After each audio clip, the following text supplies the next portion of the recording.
रहमतुल्लाहि व बरकातहू।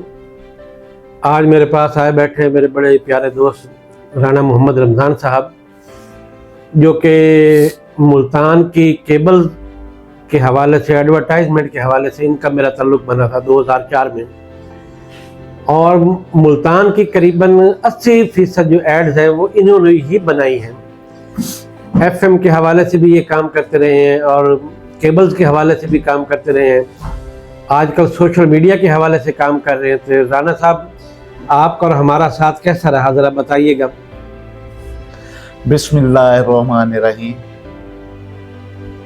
कहते हैं कि मुंह पे तारीफ जो करनी है ना, ये होता तो है किसी को खराब करने वाली बात तो लेकिन अगर किसी की मेरिट पे भी बात ना करें वो भी ज्यादती है।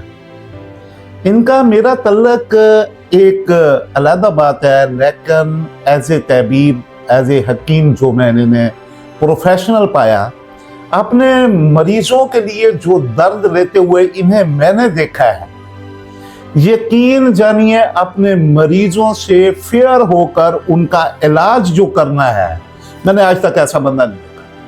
मेहरबानी राना साहब। और क्योंकि नहीं, ऐसी बात नहीं है, मैंने कई मरीज ऐसे थे मेरे मिलने वाले दोस्त जिनको मैंने इनके पास भेजा, और एक तो जी इन्होंने बहुत मुनासिब पैसों में उनका इलाज किया, और दूसरा देखिए शफा में जाने वाला है, और उन्हें अल्लाह ताला ने शफा दी। जो लोग उन्हें झोलियां उठा कर दुआ देते थे, उन दुआओं में मेरा हिस्सा भी डलता रहा। और शुक्र अल्हम्दुलिल्लाह कि मुझे कभी मायूसी नहीं हुई, और मुझे ये कहने में कभी कबाहत नहीं रहेगी। हकीम साहब, अल्लाह ताला आपको इसका अजर भी देगा।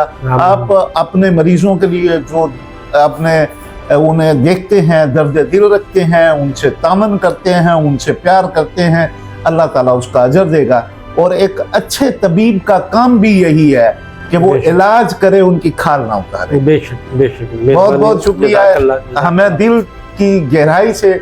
आप अब तो मेरे दोस्त हैं, लेकिन एज ए प्रोफेशनल भी मैंने जो इन हकीम साहब को है बहुत अच्छा पाया। बहुत